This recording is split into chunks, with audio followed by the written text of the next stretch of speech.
कल जब बजट आया तो कई चर्चाएं शुरू हो गई। जॉब और टैक्स किसी बजट की चर्चा में रहने वाले वो दो बड़े शब्द होते हैं, क्योंकि इन्हीं दो शब्दों के इर्द गिर्द किसी बजट को पास या फिर फेल माना जाता है।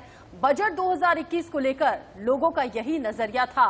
कोरोना काल में बेहाल नौकरी पेशा लोग जहां टैक्स में राहत के लिए टकटकी लगाए हुए बजट पर नजर गड़ाए हुए थे। बिल्कुल, तो वहीं इसी दौरान कई नौकरी गंवा चुके लोगों को बजट से रोजगार के सृजन की आस थी।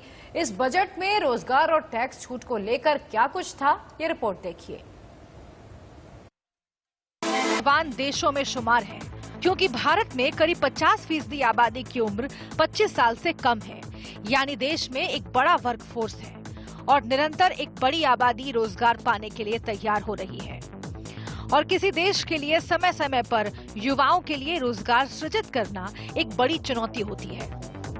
बजट में नौकरियों के सृजन और रोजगार के लिए अर्थव्यवस्था में भारी निवेश का ऐलान तो नहीं हुआ, लेकिन ऐसी कई घोषणाएं हुई जिससे जॉब सेक्टर को बूस्ट मिल रहा है। बजट के मुताबिक किन किन सेक्टर्स में आने वाले दिनों में नौकरियों की संभावना बढ़ेगी, उन पर एक नजर डालते हैं।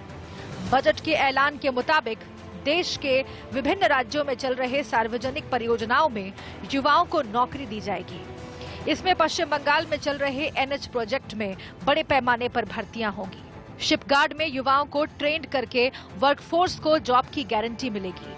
तो वहीं मेट्रो परियोजनाओं में रोजगार के अवसर बढ़ाने पर खासा जोर है, खासतौर से चेन्नई मेट्रो प्रोजेक्ट में।